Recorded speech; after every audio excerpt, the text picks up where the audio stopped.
O assunto do momento é investimento. Investimento que todo mundo tá falando. Só que aí tem uma coisa que é uma dúvida crucial, que é a gente vai para renda fixa ou renda variável. Então se você não sabe nada disso, fala, nossa, realmente o que é isso, Heber? Renda fixa ou variável? Tem uma pessoa que está aqui para te apresentar todo este conteúdo. Temos aqui Diego Hernandes. Diegão, me explica aí, cara, o que é uma renda fixa? Assim? Renda fixa é o quê? Antes de contextualizar o que é uma renda fixa, né? Primeiro, o que é um investimento? O investimento, ele é um empréstimo. Então você pode emprestar o dinheiro para o seu sogro, pode emprestar para o cunhado, que é perigoso. Vai ficando mais pesado. A renda fixa, ela é a partida do seu investimento. Ela vai te dar conforto, né, na geração desse retorno do seu portfólio. Então você vai lá, coloca um recurso numa renda fixa. Você já sabe o prazo. No caso, quando você pega esse dinheiro de volta, né? Tipo, seria exatamente, o vencimento. Então, poxa, daqui 1, 2, 3 anos, então quando esse pagamento vai ser devolvido para você? Então, no início, você já sabe as regras do jogo. Acho que esse é o mais importante da renda fixa. Você sabe qual taxa que vão te pagar, se vai ter amortização, ou seja, no meio do caminho, além de pagar os juros dessa renda fixa, vão te pagar um pouquinho desse dinheiro que você colocou também, além dos juros. Né? Sim, seria talvez o menos arriscado, então você poderia dizer assim, né? Tem um risco, mas assim, entre renda fixa e renda variável, renda fixa seria assim o menos arriscado de todos. Exatamente, ela é o colchão da sua carteira. Mas você diria um colchão fofinho ou um colchão de prego? Um colchão fofinho. Colchão fofinho.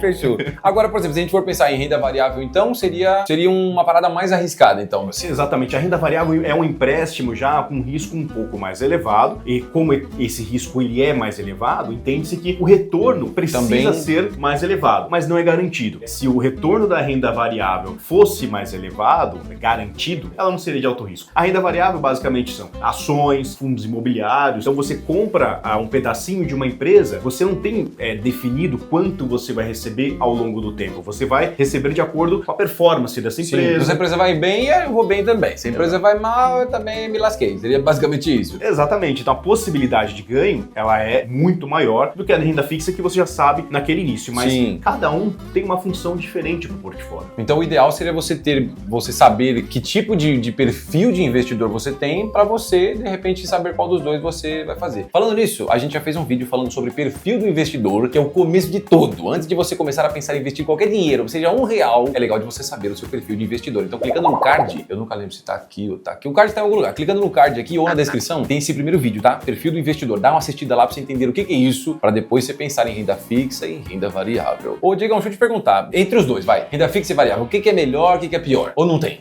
Não tem. Hello, darkness, my old friend. Na verdade, os dois são os melhores, né? O perfil de investidor, ele vai mostrar quão mais renda fixa ou renda variável você tem que ter no seu portfólio. Você que é um pouquinho mais arrojado, você pode colocar um pouquinho mais o pé na renda variável, mas nunca tem que deixar de lado a renda fixa. Ela vai ser o seu conforto nos momentos que você tem um pouco mais de tempestade, um pouco mais de turbulência. Então o ideal é assim, tem que ter os dois. A única diferença é que, sabendo o seu perfil, você vai ter um pouco mais de fixa e talvez um pouquinho mais de variável. Exato. Agora pensando assim, quem tá começando, fala, nossa, Diego, não sei nada, como é que eu começo? Você diria para quem tá começando, começar no variável ou no fixo? Primeiro a reserva de emergência. Então, aquela reserva de emergência no CDB pós-fixado e vai garantir lá, sei lá, 6 meses do seu salário, já te deixa um conforto, gerando uma rentabilidade que você sabe ali o que vai gerar essa rentabilidade. Show. Depois, você começa a criar uma carteira com uma renda fixa em liquidez menor, ou seja, com vencimentos de 1, 2, 3 anos. E aí depois sim você começa a comprar um pouco de renda variável. Fundos imobiliários têm uma volatilidade menor do que ações, então vai te dar um pouco mais de tranquilidade, entender como é que funciona essa turbulência de mercado,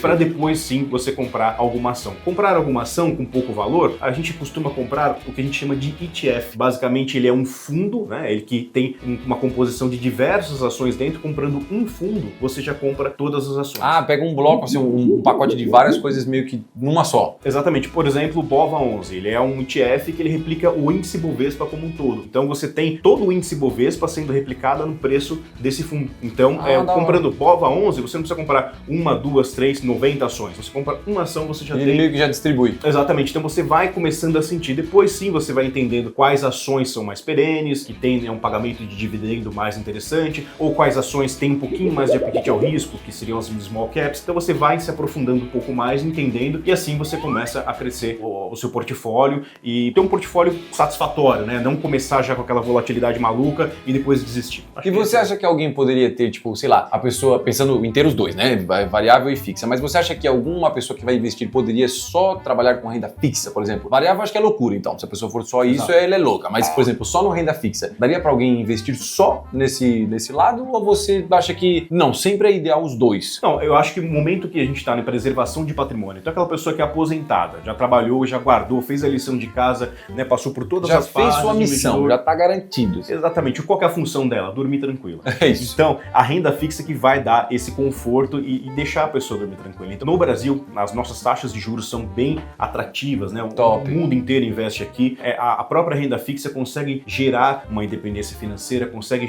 ter uma geração de resultado para o patrimônio do investidor. Então, quando você está no momento de preservação de patrimônio, você começa a utilizar o seu patrimônio como pagador, né, dos seus salários, aí a renda fixa, 100% renda fixa, é muito bem indicado para esse momento. Bom, eu acho que tá mais do que explicado o que é renda fixa e renda variável. Não esquece também, se você não sabe como fazer esse... Eu esqueci o nome, Diegão. Quando você guarda dinheiro para não se lascar lá na frente, a reserva de emergência. Reserva de emergência. Isso. Se você não sabe como fazer uma reserva de emergência, deixa no comentário aí embaixo, que a gente pode fazer um vídeo só explicando essa parte toda, que parece confuso, mas você percebe que o Diegão aqui, nada é confuso, não é verdade? Então não esqueça, ó, se você curtiu esse vídeo, dá um likezinho e compartilha, porque é muito legal. E não esquece que a gente já fez um outro vídeo também, tá na descrição aí embaixo. A gente se vê no próximo vídeo. No próximo vídeo. Até mais. Legal. Tchau, tchau.